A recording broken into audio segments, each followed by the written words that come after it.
Surprise! നമ്മളാൽ വെറുക്കപ്പെടുന്ന ഒരുപാട് ജീവികൾ, മനുഷ്യന്മാരൊക്കെ നമ്മുടെ ചുറ്റുപാടുമുണ്ട്.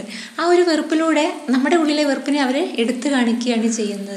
ഫോർ എക്സാമ്പിൾ, എന്നെ സംബന്ധിച്ച് ഞങ്ങളുടെ വീടിന് അടുത്ത് വേസ്റ്റ് ഇടാനുള്ള സ്ഥലമില്ല.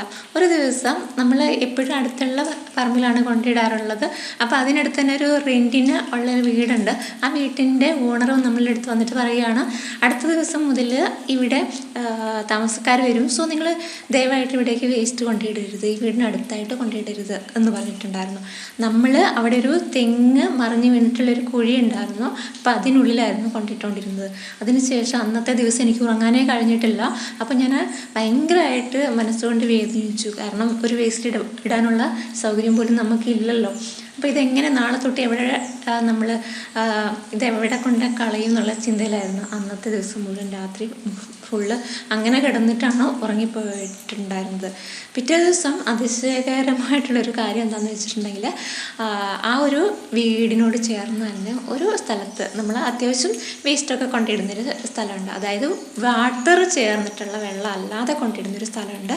അവിടേക്ക് ഈ മണ്ണൊക്കെ ഇങ്ങനെ ഉഴുതു മറിച്ചിട്ടിരിക്കുന്ന പോലത്തെ ഒരു ഒരു കാഴ്ച കാണാനിടയായി. അപ്പോൾ ഇതെന്താണ് സംഭവം എന്നുള്ളത് ശ്രദ്ധിച്ചു കഴിയുമ്പോഴാണ് അവിടെ ഒരാൾ മട ഉണ്ടാക്കി തന്നിരിക്കുകയാണ്. കാരണം ഒന്നോ രണ്ടോ ഒന്നല്ല കേട്ടോ, ഒരുപാട് മടകൾ മണ്ണിങ്ങനെ മാറ്റി മാറ്റി ഇട്ടിരിക്കുന്നു. ഇത് പെട്ടെന്ന് കാണാനായിട്ട് കഴിയില്ല. നമ്മളിത് സൂക്ഷിച്ച് അടുത്തേക്ക് ചെന്ന് നോക്കി കഴിയുമ്പോഴാണ് മണ്ണ് മാറി ഇരിക്കുന്ന ഭാഗം നോക്കുന്ന സമയത്താണ് മനസ്സിലാകുന്നത് അതിൻ്റെ ഉള്ളിലേക്കൊക്കെയും ആഴത്തിലുള്ള പൊത്താണെന്നുള്ളത് മനസ്സിലായിട്ടുണ്ടായിരുന്നു. അപ്പോൾ എനിക്ക് ഒരുപാട് സന്തോഷമായി. ഞാൻ എന്താ ചെയ്തതെന്ന് അറിയാമോ, ആ വേസ്റ്റില്ലേ, വാട്ടറൊക്കെ ചേർന്ന് വരുന്ന വേസ്റ്റ്, കഞ്ഞീൻ്റെ വെള്ളമൊക്കെ ഉണ്ടാവും. അപ്പോൾ അതൊക്കെയും കൊണ്ടിട്ട് സുഖമായിട്ട് നമുക്ക് അതിലേക്ക് എന്ത് വേണമെന്നുണ്ടെങ്കിലും നമുക്ക് ഡംപ് ചെയ്യാൻ പറ്റുന്ന പാകത്തിലുള്ള ഹോളായിരുന്നു. അപ്പോൾ എന്താണ് പറഞ്ഞു വന്നത്, പ്രകൃതിയിൽ എല്ലാം നമ്മളെ എന്തെങ്കിലുമൊക്കെ പഠിപ്പിക്കുന്നുണ്ട്, നമുക്ക് മനസ്സിലാക്കി തരുന്നുണ്ട്. ഒരു ചെറിയ ജീവിക്ക് പോലും നമ്മളെ എന്തെങ്കിലുമൊക്കെ തരത്തിൽ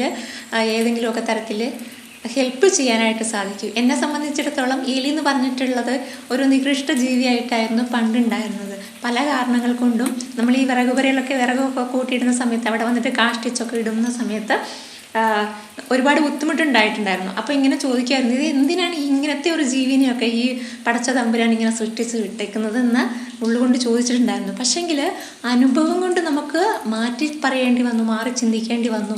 ഒരു എലിക്ക് പോലും ഈ നമ്മൾ നികൃഷ്ടരെന്ന് കരുതിയിട്ട് മാറ്റി നിർത്തപ്പെടുന്ന ഒരു ജീവിക്ക്, ഒരു വ്യക്തിക്കൊക്കെയും നമ്മുടെ ലൈഫിൽ എന്തെങ്കിലുമൊക്കെ ഒരു ചേഞ്ചസ് വരുത്താനായിട്ട് സാധിക്കും. അത് നമ്മളുടെ നല്ലതിന് വേണ്ടിയിട്ടുമുള്ളതുമായിരിക്കും. പ്രകൃതി തന്നെ നമ്മളെ അതിന് ഹെൽപ്പ് ചെയ്യും. അപ്പോൾ എന്തെങ്കിലും നമ്മുടെ നേരെ നമുക്ക് അനിഷ്ടമായിട്ട് ഉണ്ടെന്ന് വെച്ചിട്ടുണ്ടെങ്കിൽ അവിടെ കരുതിയിരിക്കുക, നമുക്കുള്ള വാണിംഗ് ആണ്. നമ്മളെ തന്നെ ശുദ്ധീകരിക്കാനുള്ളൊരു സിഗ്നലായിട്ട് അതിനെ എടുക്കുക. അപ്പോൾ ഇത്രയും കാര്യങ്ങളാണ് ഇതൊന്ന് പറയാം എന്ന് വിചാരിച്ചു. അപ്പോൾ thank you, Tata, bye bye.